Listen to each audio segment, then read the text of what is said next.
pretty funny. Hey, everybody. I'm your host, Felipe. You're listening to the Total Basis Podcast. And with me, as always, it's my co-host, I should say, Sean Flannery. How you doing today? You got to add some words to that title. It's no longer just host or co-host. It is Baseball Life Fantasy Baseball Champion. That's right, folks. Get it right. That's right, folks. Today is Sean Flannery's victory lap, as he is your current Baseball Life champion. Excuse me. Suck it, Aaron. Oh, you've been waiting for 3 years. Oh, I can't share my screen, by the way. Oh no. That's a mea culpa. Yeah. But he mentioned Aaron, who's our Canadian friend from Canada, obviously. She's won back-to-back champions. And before that, our buddy Vince, before he bolted for the league, he won a championship. I mean, he won it once, and then he was just like, I'm out. Yeah, he's like, I'm good. Yeah, and then he proceeded to join a 30-team league. A 30-team league with you or something? Yeah, me and him were in the same 30-team league, which also this year I came in second place. So solid fantasy year for me this year. I had a couple of leagues. I was either like top 3, in this league and the 30-team. And then I had some leagues that I was just like bottom 2 or 3 teams in. So we'll see how it goes. Yeah, your boy Daniel is asking us to check you for PEDs. He's also asking if Max Fried is the best pitcher in the NL East. That's a good joke. I mean, that was a fun game he pitched, but come on now. Let's be realistic. I mean, he's in Colorado and he's just typing like he's high right now. I mean, saying that Max Fried's the best pitcher in the National League East. Oh my God. Does he not realize how good Charlie Morton pitched just the day before? Like, come on. Well, that was before. I mean, what have you done for me lately scenario? You know what I mean? Okay, so I guess you can see my screen. I was just making sure. I can see it now. Because my cursor is on I don't know, it's all messed up today. But there it is. You can see there's the Fantrax page right there. Look at this. This is beautiful. The confetti, the trophy. My wife's already working on your banner. Woohoo! So there it is. Final score 15-6. I think I was winning like almost really going into like Friday. I think you had the lead going into the last Friday, and I was a little worried. It just kept dwindling, and then you kept chipping away, and then eventually you took the lead on. I think you tied me on Saturday night, and then when I woke up on Sunday morning, you had already taken the lead. And when I went to the soccer game, high as a kite. Yeah. So that was interesting. That was the first time I ever gotten high on anything. And I didn't have my phone with me. I didn't have my phone. That's how high I was. I forgot my phone. I came back, you were already crushing me. I'm like, man, can I have another edible? Because I don't want to. I think this is a nightmare. You see, I was very afraid because during the first few days of that period, Juan Soto could not make an out. He had like a 780 on base. It was like for the entire period, including the weekend, he had a 686 on base percentage, which obviously we track in our league. And I was just like, how the hell am I going to win if Juan Soto is not getting out? And then, of course, Luis Rivera had a great week. Vlad Guerrero had a pretty good week. But we just kind of held on, so that was nice. You did hold on, and you were able to get the victory. Like I said, by the time I got back to my phone after the soccer match, I looked down and the lead your lead kept growing and growing and growing. I'm like, wow, this is not how I expected things to go. But your team was able to persevere despite the barrage attack from Juan Soto. But yeah, I think that's right. So I'm trying to pull the September 20th to September 26th statistics, right? Yeah. And it says that Guerrero only hit $1.85 that week, which that might have explained why my team kind of went bad. But I mean, everybody else showed up. Where's Juan Soto? That Yeah, was there it that is. was what, the 20th through the 26th, you said? Yeah, I'm assuming that that's So what it is. the first like two games that week, the 22nd and 21st, he had two hits, but in each game. So all four of his hits basically came at the very beginning of the week.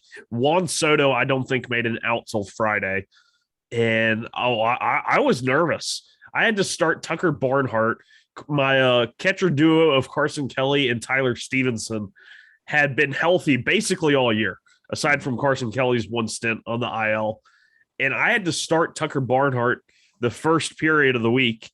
And then finally, I get Tyler Stevenson in there on Friday. He goes 4 for 9 with a walk and a strikeout, including a home run and 3 RBIs. So Tyler Stevenson is just like the best good luck charm in the world for me, I guess. Well, he's going to move up in rankings next year. He has to. I mean, he impressed a lot of people. I've seen his name pop up in so many baseball podcasts. So his stock is going up. And I guess that ends the Tucker Barnhart era in Cincinnati, right? Finally, hopefully, because I'm done with him. Everybody's been done with him. Bye. All right. That's a good sign. But yeah, so maybe it was Guerrero not showing up at the end that killed my chances. But everybody else, like I said, even Gleyber Torres showed up with a 440 on base percentage that final week. Luis Robert, he did strike out 4 times, but he also hit 2 home runs, drove in 5 guys. So I think the pitching is what did me in. But Kevin Gossman, the ace that he is, 14 strikeouts per walk. I mean, innings. the pitching numbers were pretty similar. I just had like 20 something more innings than you did. I mean, like ERA and WHIP were right neck and neck, home runs per 9 neck and neck. But I ended up getting 7 quality starts in an entire week playoff, and that's that. I could not ask for anything more. Yeah, when I saw that, because I saw that the number of the starting pitchers you had, and just how good those guys were, and I'm looking at it, I'm thinking, I'm not gonna catch him with the starting pitching, so I went back to my old trusty ways, and because we switched lineups on Friday, so I go, you know what, I covered my innings limit for the week. All the nice matchups, my 3 starting pitchers that I'm gonna go with, I like those matchups. I don't want to do anything too drastic and take a risk on somebody from the waiver wire who's we talk about it all like time and time again. Starting pitching depth is awful this year, especially if you're depending on guys from the waiver wire to save you. And you can always stream guys, and you can definitely do that. But I just didn't want the poor choices along with poor talent and just bad production. I didn't want to risk it, so I just went with 5 relievers that weekend, hoping that I could steal those rate stats and take advantage of the fact that let me see. I'm just trying to look down. There it is. That I was gonna try to dominate all the saves. And this is what killed me. Somebody blew a save, so that took away a category, and then you finally got that hold. So I couldn't even do that. I was putting holds all year, and the fact that I was able to somehow tie that in the championship cracks me up. Yeah, and well, that was gonna be my strategy. I'm gonna limit my home runs. That you saw me get rid of Hector Neris because he was giving way too many home runs. Diego Castillo was also dropped because he was giving up way too many home runs. I was gonna just steal those rate stats and those relief pitching stats and give you the starting pitching stats, like the strikeouts, the quality starts, the wins. You can have those. I'll have everything else. And that strategy didn't turn out very well for me either. So just everything that I was using to be successful and get me the 30 wins and 44 regular season scheduled periods, it didn't work this week. And and then, oh my God, I lost all the hitting categories except for doubles, and that also killed me because I was winning those categories all week long. You had like average and on base, I think, were yours until maybe Sunday. And I was so worried. I was like, oh my God, Juan Soto's not getting out. Luis Robert is hitting dongs. I mean, I was legitimately worried. And my team, they just kept going and going and going. And we ended up in the championship and we won. So, I mean, I'll take it. Yeah. I mean, you just didn't take the championship. You dominated your team finally showed up on the weekend. And like I said, I came back from the soccer match, and the lead was so insurmountable. Like it was like, forget it. I have to concede before the games even end, and that was pretty much it. But so there it is, Sean, your championship. How does it feel? Good. I'm a little pissed in my 30-team league that I came in second after I defeated the very, very stacked team that has like Trout, Betts, Arenado all on the same team. Yeah. But winning first place in the Baseball Life League, that makes up for it, because that's the home league. That's where I really want to do well in, because everybody else sees it. So yeah, I'm happy about it. Now we just have to start looking forward to keepers, and I have not a freaking clue what I'm going to do there. Yeah, because you have a lot of depth in your Oh, lineup, right? I got too much. Mm-hmm. Like I feel like I need to keep at least one starter, and then I look at all my hitters, and I'm like, well, I mean, does Ohtani count as a starter? Like, can I, if I keep him, does that count as keeping one starter? Yeah, one starter every like 7 days if you're going for that. Yeah. So here are the best players from this league, according to the Fantrax League, based on our scoring, which what was it again? We do a 10 by 10, right? We do 10 11. Oh, is it 11 by 11? I think it's 11. I think it's still 11 by 11. Yeah. Okay, so we do 11 pitching categories, 11 hitting categories.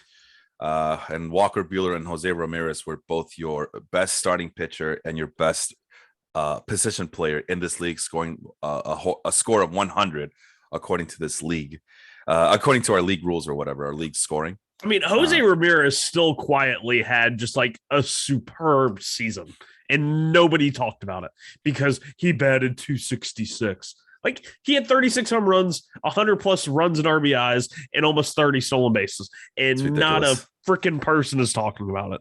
Well, it's because his team is bad as well. And I know that every time I see Ricky, our boy Ricky from our fellow Chicago White Sox fan, every time I see him, he talks about how the White Sox players are being overlooked for MVP consideration, and he always brings up, but yeah, everybody wants Jose Ramirez to be it, and I know that's because he's good. That's also an argument that stems from with him and Henry, our boy Henry, who's going through a tough patch right now. So the thoughts and prayers to Henry right now. Jose Ramirez is just so damn consistent. He is the bedrock over there. The only concern about him at this point, he's going to be 30 years old next year. No, he just turned 30, so he'll be 29. He's entering his age 29 season. As you know, Sean, you know my theory on my stance on everything. The 29 is a new 31, 32.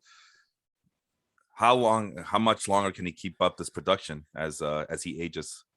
I mean, I think the only really concern you could have with someone like Jose Ramirez is if the stolen bases go away. And he's, pushing 29, 30 now.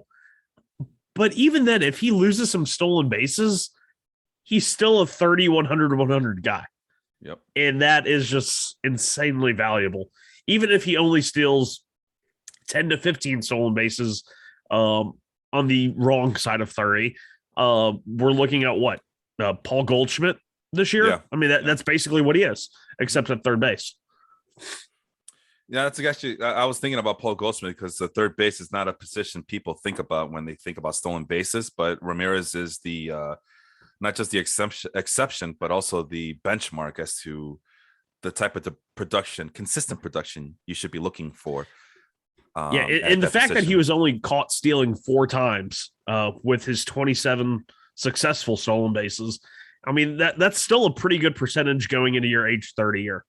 Yeah. I mean, I know that it's always a concern of mine. I mean, he's going to be 29 next year. He just turned 29 on the 17th of September. But as the way the baseball world is going is that 29 is no longer the 29 that you and I think about. 29 league adjusted average to me mentally is like the new 31. That's why I joke about it, but I'm not really joking about it. But it sounds, I mean, there's nothing here that tells me that he's due for a dip next year. And I don't know if you noticed this, but did you see this? That Fantrax keeps track of the score from every player's career. That's pretty awesome. Yeah, so this is not the first time that Jose Ramirez has hit 100 on the Fantrax score. Yeah, 2018 was the GOAT year for him because he was 30-30, almost 40-30. Oh, are you still there, Sean? I'm Yeah, sorry. yeah, you hear me? Uh, Sorry. I thought you got cut off there. I started to No. panic a little bit, but yeah, yeah, you're right. That was a much better year for him than 2021, and still, not to poo-poo his 2021 season like away, but that he's done this before. I guess he has maybe another 1 or 2 seasons. But you know what, Sean? You talk about Paul Goldschmidt. I thought he was done, or not done, but I thought he was on the decline. And then he comes up this year and makes Nolan Arenado look good in St. Louis by being on base all the damn time. So, but yeah, so getting into before the season started, I did have Jose Ramirez as my number 1 third baseman, but I also had Anthony Rendon as my number 2 third baseman coming into this year. Oh no. I don't know if you want to take a look really quick, but this is the cheat sheet that I've been using for all my drafts. And there it is. Third base, Jose Ramirez, Anthony Rendon, Manny Machado. No. And there's our guy, Nolan Arenado, number It's like 5. Jose Ramirez is just like this quiet, like I don't want to say quiet, but he might be the safest first round pick in like the last 5 years. You know what's crazy? 3 Sean? or 4 years. I mean, you know what's crazy? He's always available on the back end of first rounds, and everybody else gets the sexy picks. You know, the big sexy outfielders or the big armed starting pitcher. And there's a third baseman in Cleveland who just all he does is produce. So, Paul Goldschmidt was number 8 on my list here at first base, as you can see. I'm chuckling seeing Christian Yelich at 5 on your outfielder list. Oh yeah. Well, I was hoping for a bounce back year. So was I. And that didn't happen. I know that when I was talking to Austin about it back in the summer, he listed 2 guys who were on his most disappointing list for fantasy. It was Christian Yelich and Juan Soto. And I berated him like, no, you're looking at it wrong. I mean, the on-base percentage is still there for those guys, but just wait until the end of summer. You're going to be eating your words because Christian Yelich and Juan Soto are going to have a big second half. And it turns out that only Juan Soto had the big second half. And Christian Yelich, injuries and COVID and just inconsistent play all around.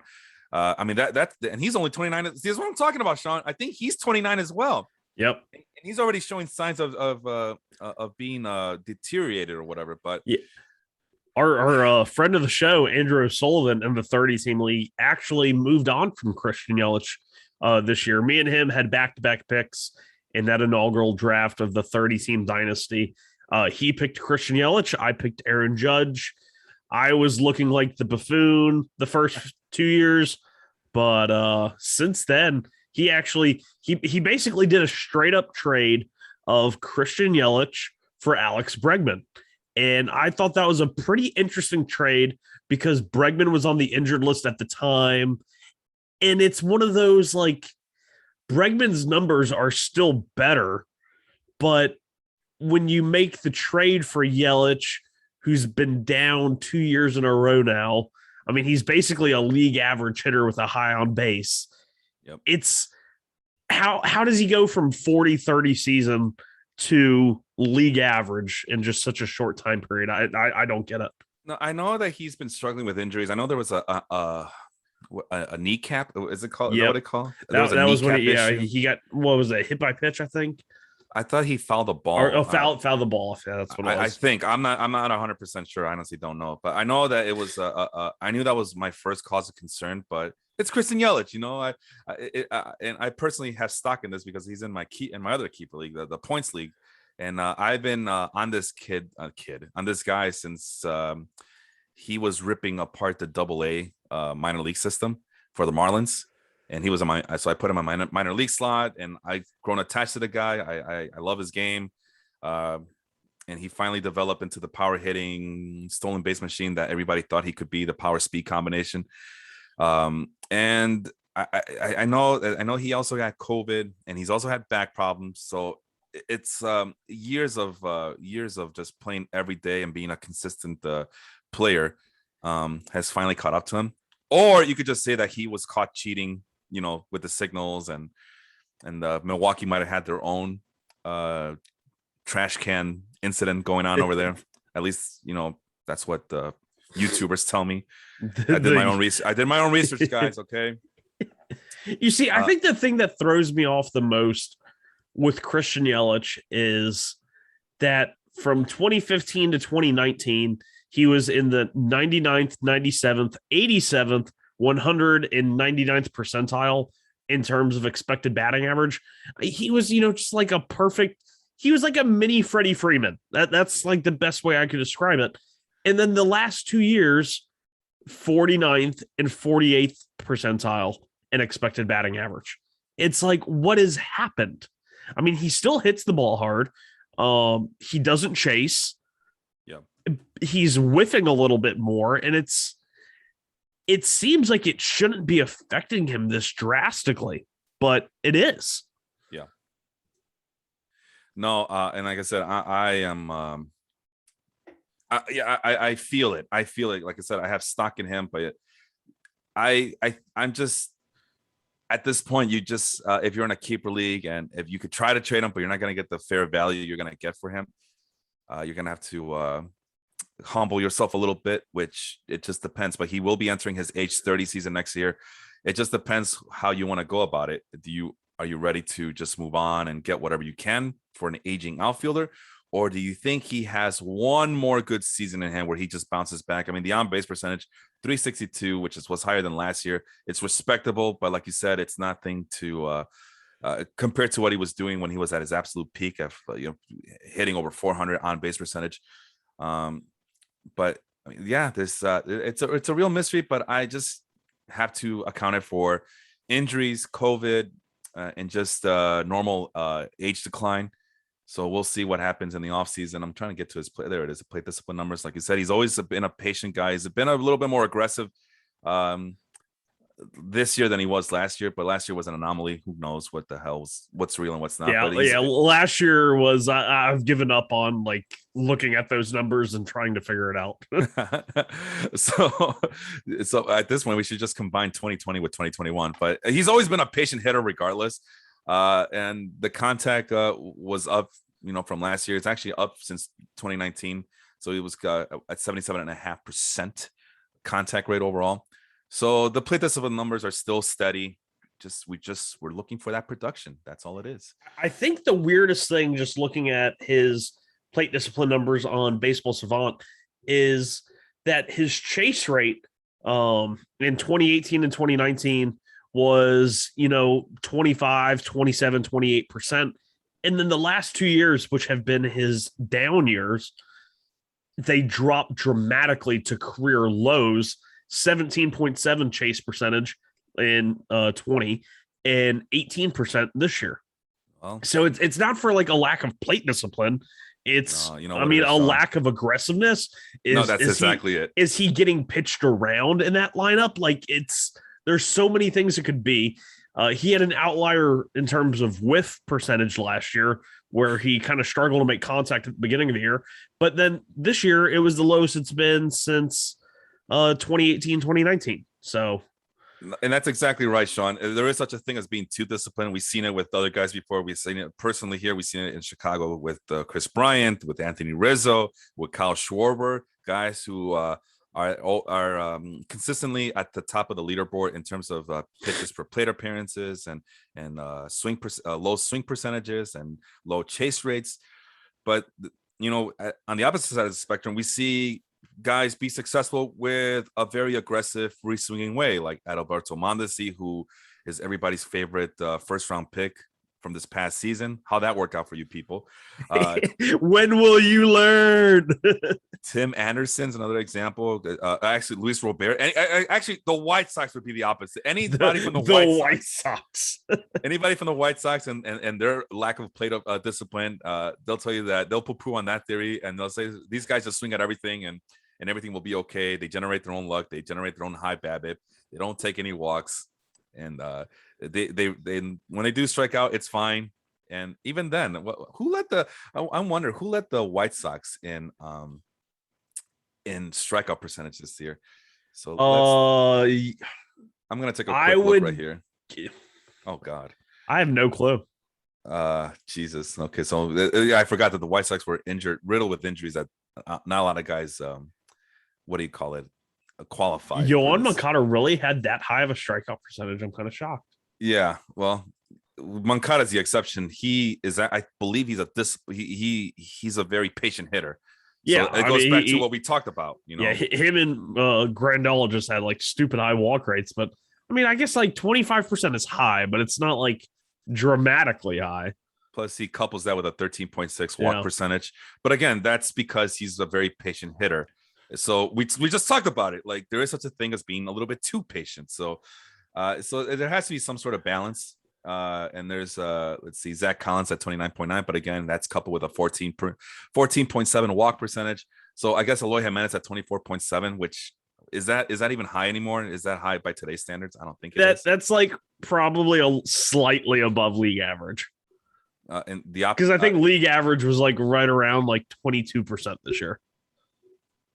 Let's take a look. No, let's get out of here. So what I'm trying to do is see the rest of the league. So this is Connected Dots show today, as we're gonna be all over the place. But here, okay. So there's a lot of people still striking out at 30% or more, and then Eloy Jimenez is 24%.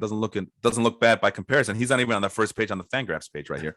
Salvador Perez is, but that was expected. Every year you could expect Salvador Perez to be there on that list. So there's Yohan Moncada at 31st. This is the second page based on sorted by strikeout percentage. And Eloy Jimenez is not going to be here, but he should be right here on this vicinity. He's Ryan McMahon. That's who he is. He's Ryan McMahon. Can you imagine if Eloy Jimenez was in Colorado, if he truly was Ryan McMahon? That'd be fun.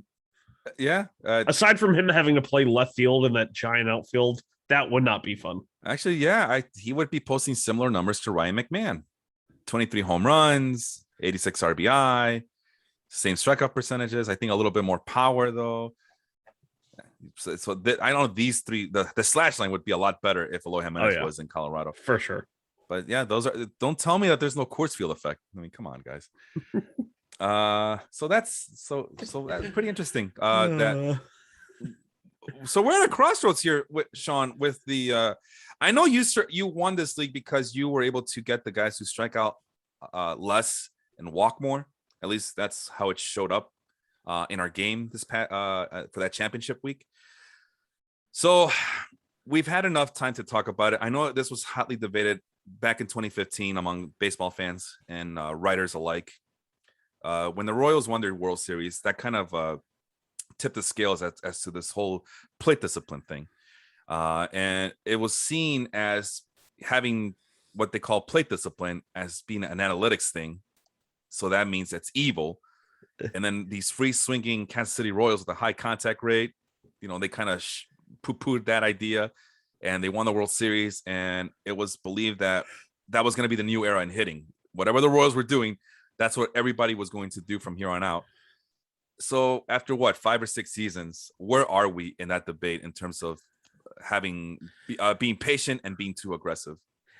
I mean, if you look at the last few World Series teams, they haven't been teams that walk the most or strike out the least. Granted, the Astros made it pretty close, but they find a nice medium. They make enough contact that I don't think really portrays how good the offense is, because they make enough contact to where they don't strike out too much, but it extends their at-bats. And if you have talented hitters who extend at-bats, you're going to get good results.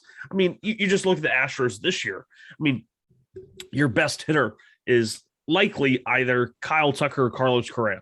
Kyle Tucker's been batting like 6th and 7th. Like, that is how your lineup is just like stupid deep. And when you look at all their hitters in the lineup, they all kind of look the same. Not one of them has like a 30% strikeout rate. Not one of them has some crazy 15% or higher walk rate. They just bat to ball and use their talent. And I think that's kind of where a lot of teams want to be. They don't want to be the team that walks the most. They don't want to be the team that strikes out the least. They want to find some sort of, happy medium between the two.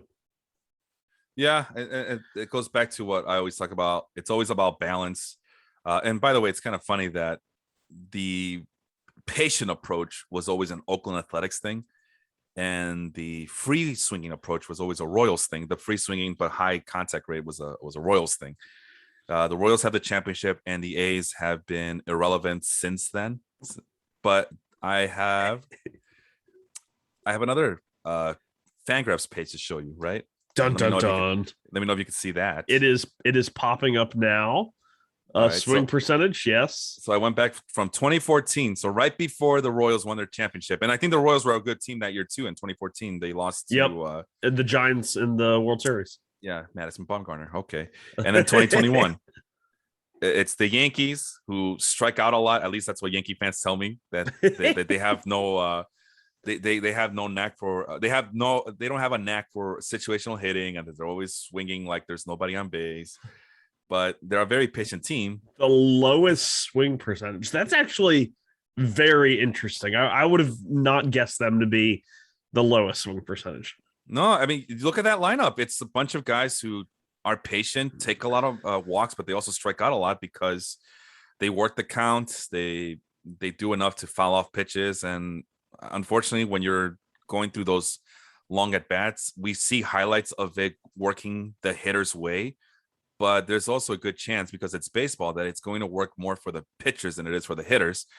So, I mean, 3-2 count, you want to, I mean, it's a full count, but it's still 2 strikes against you. And anything can happen. And most often than not, those pitchers will find a way to get that strikeout in those key situations. There's the Dodgers at number 2.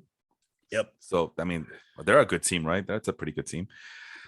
And as mentioned, the Athletics, because that's the way Moneyball goes, that they have to have, you have to have a patient approach. We don't want no free swingers on my team, he says. Billy I'm B. paying you to get on first base, not get caught stealing second. Get caught stealing first base. The Nationals, obviously, with guys like Bryce Harper, Juan Soto, all those guys coming up. The Angels, Mike Trout has learned how to be a very nice balance in terms of approach. There's the Astros. We just talked about them. No surprise there. Cleveland, I mean, Jose Ramirez, Frankie Lindor, those guys who don't strike out a lot, but they also know when to swing for their pitch. The Red Sox, the Twins, the Blue Jays. It's the who's who of very patient hitters. On the opposite side of the spectrum, though, and you tell me if what it's almost shocking that Tampa was so low on that list. Well, Tampa, I guess that just it goes back just far enough to where maybe their offense wasn't in the good place, but is now. I think the other thing with Tampa is that they're the chameleons of Major League Baseball. See, they all they care about is how that player is going to succeed against the pitcher for that day. If it turns out that player strikes out 30% of the time because he's swinging like at 60% of pitches that he sees, they don't care. They just know that against the fastball pitcher that's going onto the mound today, that this guy's hitting 345 or some crap like that. So they don't care. They have platoon systems all over the field because all they care about is winning and putting players in the right situation to succeed. I mean, Darren Ruff literally led off for the Giants last night. Darren Ruff. And the Giants are kind of similar, but in a different way, where they still depend on grizzly old veterans to get the job done. It's the Giants are a weird team. This year they were the Rays of the West. I mean, it was nothing but platoons in the lineup and in the bullpen. Yep. I mean, it was Austin Slater and Mike Yastrzemski, Wilmer Flores and Brandon Belt, Evan Longoria and Tommy La Stella. It's like everywhere you look, there was some sort of platoon. Yeah. And it worked out great for him. Yeah, which goes back to what Austin and I would discuss last Monday about Austin has a belief that once the Dodgers started getting a consistent lineup every day, that's when they won the World Series. I disagree with them. But it's still that old school mentality, right? Like if you stop messing around with the lineups, just pick a lineup and just go with it, which we've seen time and time again. Even the Dodgers, who have been one of the more successful teams the last 4 or 5 years, they always lead the league in lineup changes. They don't have a set lineup on a day-to-day basis. Yeah, I think this year I believe I remember seeing somewhere that Tampa had the most runs in baseball, but they also had the highest number of different lineups. I was just about to say that. Same thing with the Rays. And same it's thing like with the Giants. And people that say, oh, if you change the lineup a million times, how do you expect the players to be good? It's like, look at Tampa. look at San Francisco, and they're doing it with low upside guys or no upside guys at all, and all they're doing is just making lemonade out of lemons. That's all that they're doing. I mean, it is the Tampa of the West because of Gabe Kapler and then everybody buying into his style of managing and his style of analytics. But you look at those players, and they're nothing special. At least Tampa, you could say that they have some guys with some upside. We mention them every single week. Those guys in Tampa Bay. The Giants, on the other hand, nobody. I mean, they pick up Lamont Wade off the scrap heap. He turns into the 800 plus OPS season. Darren Ruff was basically all but forgotten in baseball, and they turn him into a dramatically affecting lineup piece just because of how much he hit lefties. He was one of the few Giants to actually stay healthy all year. Brandon Belt has one of his best seasons in recent memory, partially because he did get to platoon. And it's like, you just look at it and it's like everywhere in the lineup and on the roster, players were put in the best position to succeed. And that's why they won 107 games. Yeah, it really is amazing. But it does go back to them doing it with a bunch of guys. I mean, Steven Duggar, and there's another guy, Steven, I can't hit a breaking ball Duggar. I love it. Yeah, and the other guy, Alex Dickerson, was it the other guy? Oh God, the one batter that probably missed on the Giants was the one that all offseason I was championing. Yeah. And he was like the worst hitter that actually played. Like he just had a down year. So last year when I was doing my rankings and I was looking at the projections, this is offseason 2020. So going from 2019 to 2020 is what I meant. Yeah, the Giants outfielders, I wanted to stay away from them because they had very low expectations, very low projections. And then once the season started, we started noticing. I mean, we talked about it in 2020. Hey, the Giants have some outfielders that can help your lineup this week, you guys. You guys should try picking them up. And I know I picked up all the Giants hitters last year to help me go through that COVID season. And it's just a bunch of guys who had no expectations, no upside whatsoever, low projections. And all of a sudden, they're, like you mentioned, they're being finding ways to be successful with those guys. So there, you mentioned him. Mike Yastrzemski suddenly, well, I mean, I don't know about this year, but last year he was an MVP candidate. Yeah, I think the funniest thing was Austin Slater's the other guy. Unbelievable. Some of the least talked about guys, or the most talked about guys on the Giants, were like Alex Dickerson and Mauricio Dubon, and both of those guys ended up being the tiniest pieces in this lineup. Meanwhile, guys like Darren Ruff and Steven Duggar and Austin Slater, Lamont Wade Jr. just carried them. And you're like, what in the world happened? Like, what alternate reality am I living in where these guys are carrying their team to 107 wins? Like, what? Like, the Twins are probably just sitting there, like, pulling their hair out saying, Lamont Wade did what? Because, like, that's what it feels like. Well, that's the opposite. Well, and the other thing we got to know is about the Giants. Not a single player on this active lineup, as of right now, according to Roster Resource, is younger than 25 years old. Like I said, it's just a bunch of low upside, low floor, but safe veterans who know how to play baseball, who've been through the rigors of a major league season. Not a single guy on their lineup is over 25. Not even in their bench. Wow, is under 25 years old. How old is Dubon? Well, Dubon's not even on this thing. Yeah, he's probably not on the roster, but I think he's under 25, maybe. Well, let's take a look. Let's see. Mauricio Dubon's on the AAA lineup. He's 27. Wow. Yeah. Joey Bart is about to be 25, and he's supposed to be their highest, one of their highest rated prospects, and they better hurry up with him. Joey Bart. I think a lot of people are about to sour on him very quickly. Yeah. So that's the Giants. And again, if you look at the starting rotation, Logan Webb's the youngest at 24. and his time's coming up soon, right? I mean, he's the stud of them. I mean, in the whoa, second whoa, half, whoa. He's the best pitcher in that rotation.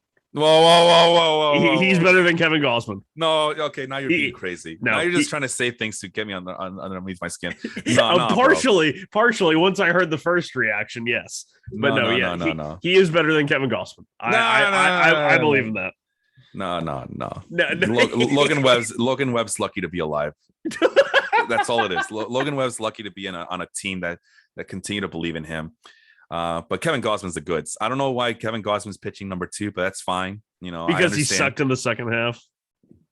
Did you not see him get 14 strikeouts per walk the last week of the season in our championship game? Come on. Didn't help you much. No, it wasn't his fault. I'm still waiting for Lucas Giolito to show up on my team. See, that's the thing we talk about, though, right? The starting pitching is very volatile. That's why when I saw Kevin Gausman available in our draft, that's my guy. I'm not taking a chance on those other bums. And it turned out to be the correct move. So everybody can suck on a lemon on that one. So that's the Giants. So they're not. So you can say that they're doing it with smoke and mirrors, but this is just. It really is. Okay. Oh, it really is a testament to them doing the hard work, not just on the field, but also off the field and upstairs with their analytics department. And I mean, that's what it should look like, Sean. It shouldn't be this like, oh, well, the analytics team is not letting the manager do their job, or the managing team isn't listening to the analysts. There should be a streamlined connection between both, because that's just the way it is nowadays. You just have to accept it. And the teams who are accepting it, they're in the playoffs, and the teams that are not accepted have already been eliminated or are at home not knowing where to go from here. Yeah. And that's the super interesting thing is Gabe Kapler was basically chased out of town in Philadelphia, and people were like, he doesn't know how to manage a bullpen. He doesn't know how to do this. He sucks. He's the worst. And then he goes to San Francisco, and he's given a roster and told to play the matchups, and he plays the matchups, and boom, 107 wins. And we've talked a lot about the Giants lineup in the last 10 or so minutes, 15 minutes, but their bullpen was really, especially down the stretch where they brought up guys like Camilo Doval or Kervin Castro. I learned firsthand in my 30-team league, my opponent's bullpen scored almost 100 points by themselves throughout the matchup, and it was to guys like Doval, Steckenrider, Sadler, and it's like all these relief pitchers that were on the Giants, that were on the Mariners, that nobody gave a second thought to, and they just performed. I mean, they came up and they did their jobs, and they were one of the best at it. And it's just such a weird thing for the Giants this year. It makes you want to believe it's not sustainable, but is it? I mean, people were saying the same thing about the Tampa Bay Rays. Is this sustainable? And it's been sustainable enough for the last few years. Maybe the thing that Giants have going against them is that you saw the ages of those guys. They're well over 30 years old. I mean, we talked about their starting rotation with Logan Webb being the young one. Their ace is 24 years old. Their ace was 30, 31. But when the season started, everybody else was still over 30, well over 30, and they still are. It still are, except for Logan Webb, who was the youngin in the 5th spot when the season started. So they have time going against them, whereas the Rays, they just like regurgitate players in and out. I mean, you see them trade young guys for old guys, and then they trade old guys for young guys. It's just it's a cutthroat approach, and it's something I want to talk to Austin about. But I might as well bring it up to you, as this being the new way of consistently winning baseball games, and this is just an evolution of Oakland's Moneyball approach. But the difference was when the A's were winning in the early 2000s, when that book came out, they still had studs all over the field. Like Jason Giambi, Miguel Tejada, MVP candidates, and a trio of wonderful starting pitchers to get you through. Yep. It was everywhere else, those complementary players that were part of the Moneyball aspect of things. You saw the movie. Scott Hatterberg suddenly becomes not an everyday first baseman, but an integral part of that lineup because he can get on base. All those guys. So my point here, Sean, is what these two teams have done is they've taken that approach, added some steroids and PEDs to it, right? To use that idiom. And if you're not cheating, you're not trying. well, it's not that, but it's it's every player is now susceptible to this approach. Everybody has a buddy system. There are no key players, right? There are no core players. It's just an interchangeable parts interchangeable parts on these two teams. And yes, you could tell me, well, the Giants had Brandon Crawford, Buster Posey, Brandon Belt. People were telling us, Sean, that those guys were done. They were too old, that their best years were in the early 2010s, that they peaked when they won those 3 championships. And now the Giants foolishly are trying to compete, and they're trying to do things that make no sense, and going with these 30-year-olds in a world where everything is going younger and cheaper. But it turns out that the Giants' approach was correct. The only difference is that they've used that buddy system. Depending on who's pitching out there, this is going to be the lineup that's going to hit versus the supposed everyday lineup that doesn't exist anymore. Is this the new way of baseball? And is it good for the game to just have an interchangeable parts of no names winning you baseball games? I mean, I think a lot of people will say it's terrible, but I think it's wonderful. I mean, you go look at Tampa versus Boston in game 2, in which they lost. Yeah. But it was the first time, I think they said in playoff history or it might have just been Rays. Jordan Luplow was starting that game at first base, even though he's traditionally an outfielder. Yep. Just because he crushes lefties, and Chris Sale was on the mound. He comes up huge, hits the grand slam in the first inning, and then is pinch hit for or double switched out of the game before his second plate appearance, because they knocked Chris Sale out of the game. And once Chris Sale was out of the game, the Rays said, let's go get a lefty in there to go up against Tanner Huck, and that can play first base a little bit better. So they put G-Man Choi in the game, and then G-Man Choi hit a home run.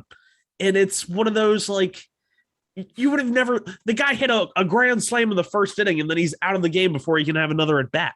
Just because, hey, this guy was in here to hit lefties. The lefty is no longer in the game. We want better defense. And it's like, that's something that would have never happened in the past. Right. Oh, this guy hit a grand slam. Of course he's going to get another at bat. Nope. And that's because his job was to hit the lefty. The lefty was out of the game. So a lot of people, I think, don't like that. But at the same time, it gives you a better chance to win. Yeah. So why don't you like it? No, I mean, it's true. The only bad thing about it is that it is. So now get ready for this, because now we're going to go really meta here, for lack of a better term. But the problem with that is, I mean, it's not a problem, but from a entertainment value, I guess you could say, you can't market no-name players. And this is a league based Major League Baseball. This is a league that gets criticized by both casual fans and hardcore fans alike, that they do a horrendous job of marketing their players, which maybe that's part of the plan. Maybe part of their issue is that they want to not market these players because they want to make sure that, because we know what happens when you market these players and they go on these commercial campaigns and they become larger than life. Once they become larger than life, you got to pay them what the larger than life persona is, despite the results on the field. And then suddenly you're handing out $300 million contracts. Well, I think what these teams have realized, like, you know what? Viewership is still up. Our app is utilized by a lot of people all over the world, all over the country, whatever. Money's still coming in from TV deals. What we don't like is having to pay these players $300 million contracts. Why don't we just go with this no-name approach? We'll use the analytics to our advantage, and these supposed household names that normally would become household names during this time of year, they become nobodies because you don't see them every day. You don't see them. They're not marketed. They're not being built up. Nothing's happening. But because these players are on such short screen time appearances and they don't get to play every day, they can manipulate on the back end the costs for these players. Well, Jordan, you only How can we pay you $1 million a year when you're only a part-time player? You're a part-time player. You had a grand slam, that's fine, but what else did you do? Why are you only a part-time player? Why aren't you an everyday player? What's holding you back? Let's give you the bare minimum, another year, and then we'll talk after the season. And they're going to do the same exact thing. And that's just my theory. I don't know if you see it that way or not, but this diabolical approach that Major League Baseball is having to suppressing salaries. Well, it's like BJ Upton during one of the games, he posted on Twitter, "This is the same team that took me to arbitration over $300,000." And he was talking about the Rays. Yep. And I'm just like, well, one, I'm not one to doubt the Rays. Two, BJ, you sucked. And it's like, I'm not sure if he was like trying to shade them or if he was like shading himself because they didn't shade them. Yeah, and I'm just like, what? Like, well, it's Melvin Upton. Come on, we know how he is. But riding coattails of Justin since 2008. Pretty much. But I mean, that's basically the approach. And I hate to do this to you, but that's in terms of wrestling. That's basically the same approach that Vince McMahon has utilized the last few years with his wrestling company, where he makes sure that these guys don't get too big, at least, depending how you talk to. Too big for their britches. Too big for the, because once they get too big, then they start leaving. Like The Rock and John Cena. Suddenly, you can't manipulate their service time. Oh my God, maybe there are more parallels than we think. But literally, I mean, The Rock, baseball is rigged. Baseball is rigged. Everything. This is all an illusion. But yeah, The Rock basically left because he went on to make movies where he made millions of dollars. And when McMahon asked him, "All right, where's our cut?" The Rock was like, "Fuck you. What do you mean your cut? I work for this." Well, I'm sorry, sir. Were you in the movie? Well, it's a tale as old as time with these wrestling promotions. Once these guys become big and they start making a little bit change outside of wrestling, these promoters will come and ask, "Well, where's our cut? We made you the star that you are. Where's our money for making you bigger than life? Where's our cut?" And it becomes really awkward. And since then, McMahon and The Rock have mended fences. And I don't know if The Rock actually did eventually pay back McMahon, but I mean, you see it with John Cena. But I mean, John Cena, he does WWE movies. He doesn't. He'll do other Hollywood movies from time to time, but McMahon will literally make sure that if he's gonna do movies, he's gonna do it on the WWE brand. Yeah. You saw Batista leave, and I apologize for not making this baseball, but I'm getting to a point here. Batista also left wrestling to make movies for himself on Hollywood movies, right?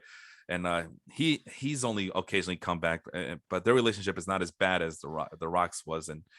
But basically, these guys were built big by that promotion, and once they found an opening to get the hell out, so they're not putting their bodies to all this hard work and this bruising or whatever, they took that exit. And McMahon and company are like, "Wait, how are we gonna make money off of you now? You ditched us, you left us, we made you." And I think that's the same idea that Major League Baseball is going with at this point. You don't build too many stars. People are gonna watch regardless. The TV money is gonna come in anyway. Why should we? Why should we take that hero ball approach? It doesn't work. You don't win games, and you end up having to pay the hero a lot of money so he could stay for a long period of time. When you could just pay everybody about the same amount as you would the hero, and you get to win games. Sure, your attendance is down, but who cares? The money's gonna come in regardless. I'm sorry. Are you the principal owner of the Tampa Bay Rays? Because you sound like the principal owner of the Tampa Bay Rays. I mean, I'm just observing it. That's just the way it is. I mean, and again, it all started with the Moneyball aspect of things, and then once the Royals won their championship with using that approach, but the Moneyball approach when it comes to signing their players and developing their not developing, but bringing going with a low salary and core. And maximizing. You maximized your core, like the guys like Eric Hosmer, Escobar, and those are players that people gave up on. Even Royals fans, I literally saw Royals fans. We need to blow this up already. This is before 2014. We need to blow this up already and become like the A's. I literally saw that from Royals fans in 2013. And Hosmer, bum. Moustakas, a bum. Who's the other guy? Lorenzo Cain, bum. All of them. And wait a couple of years because those are the guys who are going to win you that championship. And you know what's funny is Alcides Escobar had a higher Fangraphs score this year than he did in 2015 when he played like 600 games for the Royals. Who did he play for? The Nationals? He played for the Nationals, and he was good.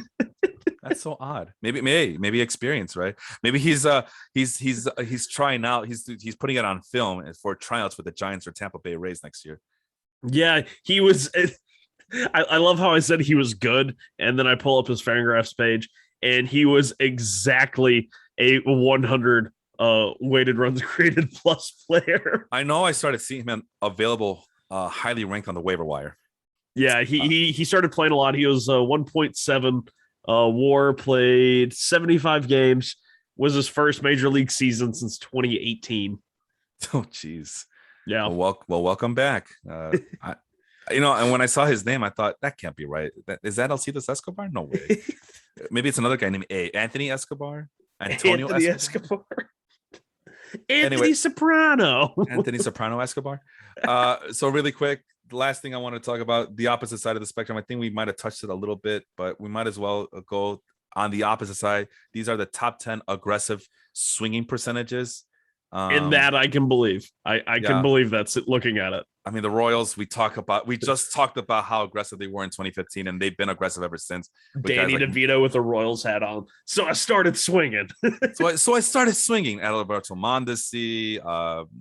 Who else is out there? I can't think. Nicky Lopez. Nicky Lopez had a higher F word than Mookie Betts. Nicky Lopez. Yeah. Look at that. Oh. That's why analytics suck, right? The Rockies, but if you're in Colorado, why wouldn't you aggressively pursue? Yeah, I was going to say swing at everything just in case you hit it. Guys like Carlos Gonzalez, Trevor Story, Nolan Arenado, guys who are just very aggressive at the plate. The Tigers.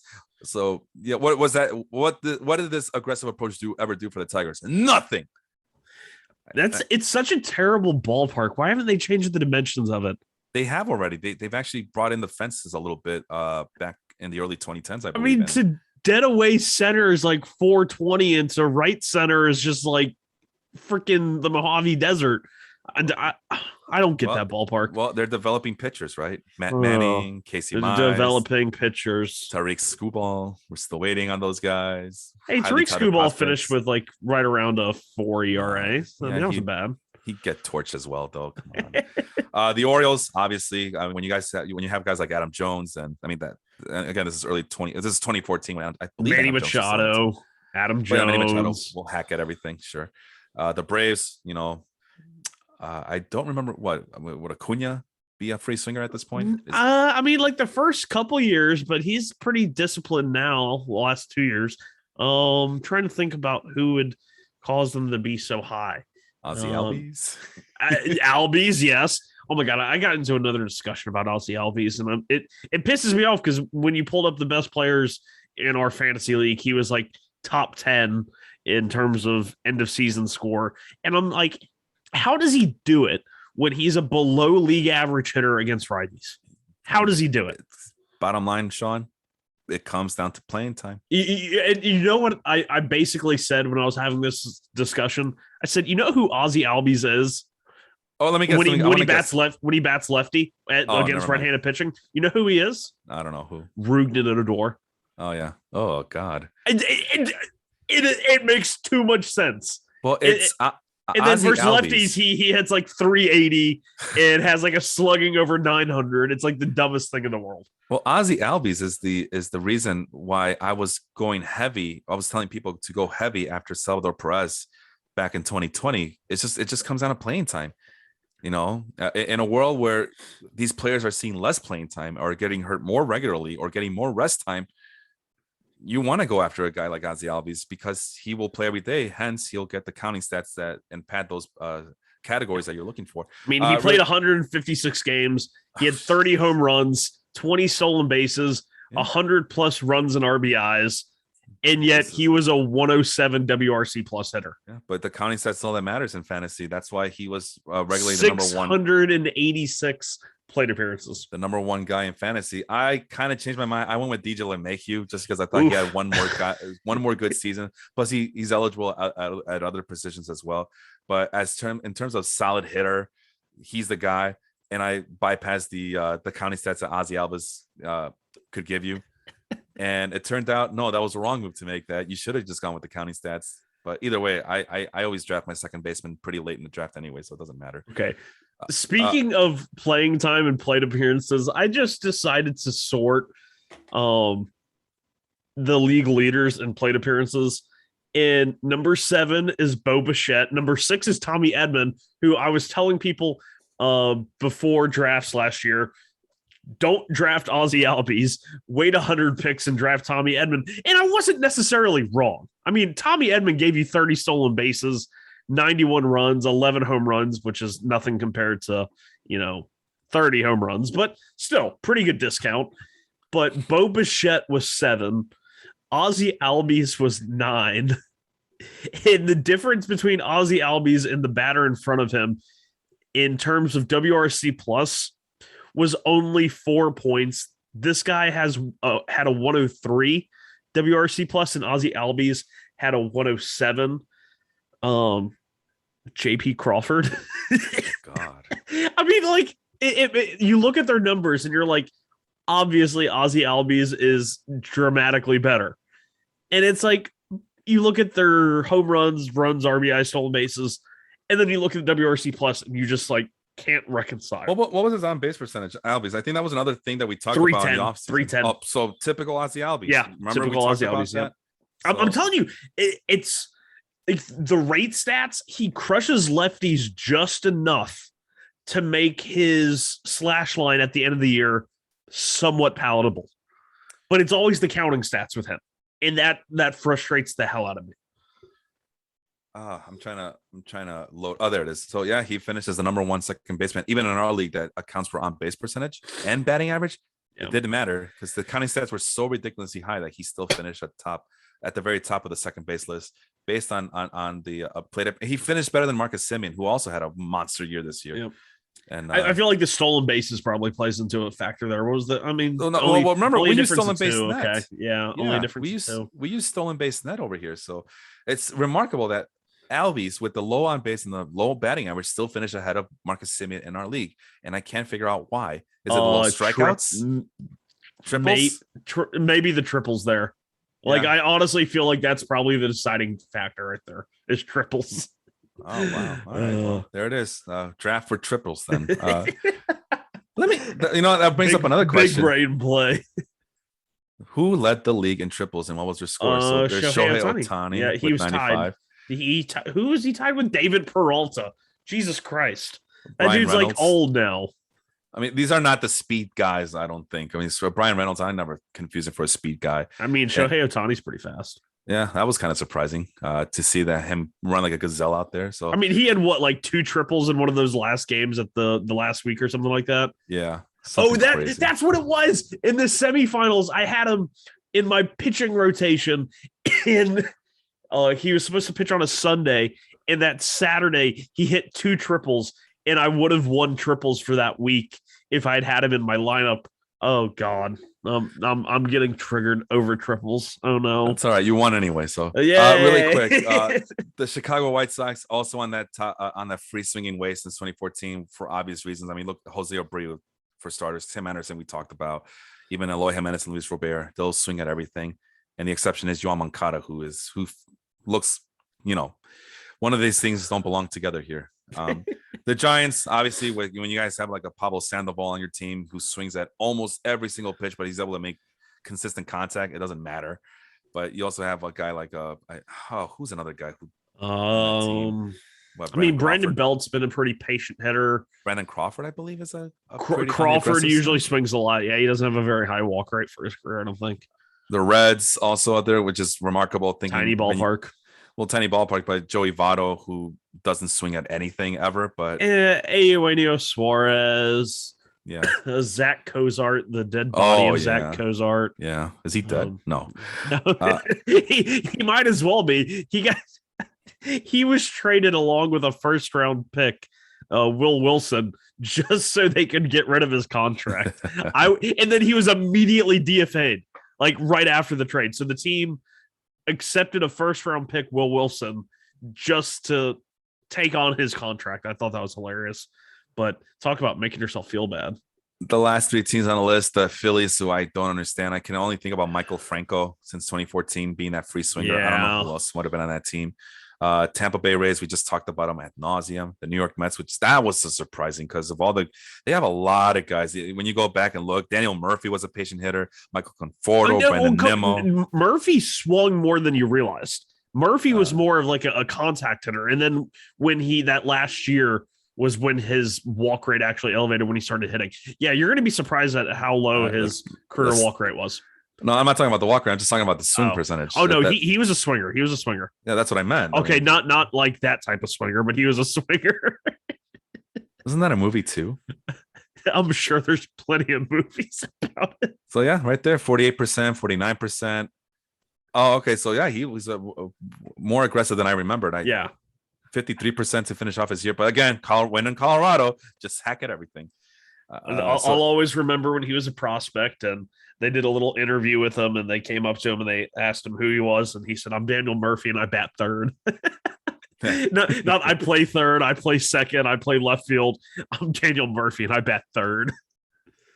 So now I'm kind of curious, and we'll finish with this. Let's go back 2014, 2021. Let's look at the Mets. Here's the Mets. Oh no! Don't look at the 2014 Mets. No, Eric Young Jr., their best player. We kid, but he probably was. So I gotta do some changes here. Come on, there you go. This is riveting. Right, I gotta do the Mets, right? So let's go with the Mets. Here, the Mets. Meet the Mets. This is gonna be such a sad team. MEAT, meet the Mets. Oh, all right. McNeil. Oh wow, McNeil was up there. Robinson Cano. Jacob DeGrom. Oh, okay. So this isn't just 2014. Okay. So no, it's not 20, as bad. Still 2014 through 2021. Remember? Okay. There's Daniel Murphy. So yeah, he's on the aggressive side, sure. But so are a lot of these guys as well. I did not realize how aggressive this. Well, yeah, man, Rosario. That one's a given. But Jeff McNeil, I always thought he was a more patient hitter. No, he's a crack. He's like Daniel Murphy 2.0. I think they just swing. They just swing. Well, not this high. Not even for Daniel Murphy. Not this high. But the one thing that McNeil has is the high contact rate. So when you have a high contact rate, odds are you are a pretty aggressive swinger because you are swinging at everything, and that gives you a more chance to make contact. It's this baseball 101, guys. So interesting list. There's Yoenis Cespedes at 48%. Yeah, he was a pretty aggressive guy. What about the? He always had a higher walk rate than I always thought. Like was always like between 9 and 10% or 8 and 10%. Well, here's the opposite side. Curtis Granderson, Jose Bautista, Brandon Nimmo, Lucas Duda, who I always had. Those are like plate discipline gods right there. Those are all. It's funny because I'm looking at 2014 just by itself as the Mets' best players, and who led that team in WAR? Lucas Duda in his 135 WRC plus. He had a 30 home run season in 2014. Man, Lucas Duda, man. Every single time you look at the analytics and you think, man, that's a great player. He has the size. He looks the part. He's like the prototype first baseman, and it just never translated in my points league for whatever reason. And that's a good place to stop. I know Lucas Duda. I mean, yeah, man. That's not where I thought the show was going to end on. Yeah, that's what happens when there's no game plan. This is our willy-nilly show. I mean, we normally prepare and do all this stuff in preparation for this show. Today, we just wanted to give Sean his little victory lap, and then we just quickly moved on to other weird rabbit holes in this game we call baseball. Any final thoughts from you, Sean? Lucas Duda is good. He was a good. He what? Oh, that makes it sound like he died. Lucas Duda is good. He is good. Just never translated in my points league, and that used to drive me crazy. I know he had low. And it's weird because he's only 35, and you would have thought that like the profile would have aged like slightly better. No, but he just fell off a cliff. I mean, the big slugger, the big lefty slugger that walks a lot, usually they last a little bit longer. Yeah, they turn into Jason Giambi with the Rockies. I understand. Yeah, I just will never understand how a guy that big, that consistently good with the power numbers was not good enough in my points league. It just never translated. And that used to drive me nuts. Because, oh my God, people are sleeping on Lucas Duda. I better go pick him up. And now I'm gonna win my championship. And then never translated. But you got a Matt Olson and playing in a big cavernous ballpark, and that plays. So I don't know. It's weird. Baseball's weird. It's so funny because when I think of Lucas Duda, everyone always is like, oh, he struck out so much. And then you go and you look at his career strikeout rate. It was 24.5%. I mean, it wasn't like Joey Gallo. People made it sound like he was Joey Gallo, but he really wasn't. I mean, different times back then. Okay. If I go through another rabbit hole, we're never gonna finish the show. But let's get going. Enjoy the football. We are recording on a Sunday morning, so people are getting. I know there's already a game on Jets and Falcons. Falcons should take care of the Jets, but we'll see. Jets, all of a sudden they're playing hard, and Zach Wilson playing in London. They're playing in London. Cheerio. As our guy Johnny Ortega would say, cheerio. Cheerio, you guys. What's up? Hey, I'm at the pub here in London, get my tea and crumpets. Oh, shit. I'm barbecuing outside the I always imagine that these British people have very tiny homes in my tiny backyard, yo. And after this, we're gonna go see the Sox play the Tampa Bay Rays on the telly here. Oh God, the show has gone downhill. Hey, how you doing, blokes? Wrap us up, please. So, like I said, we have other podcasts. We're running out of time to name them all. You know where they are: Basketball Life, that Baseball Life. We have that other show, and Wrestling Life. We have a lot of lives. We have a lot of lives, multiple life personalities here and on Facebook. But be sure to join us and keep this conversation going. We're the cats of Facebook. The cats of Facebook. 9 lives. We got lives. We are the Aerosmith of baseball. 9 lives album. So hard on the knees. What was I talking about? Oh, Baseball Life. That is the Facebook group that you can join us and keep this conversation going. There's going to be game threads. We're going to talk about the playoffs. There's going to be more playoff games today. It's the most wonderful time of the year. October baseball is here upon us. So be sure to be a part of our conversations there. And for Sean, I am Felipe. We will see you soon.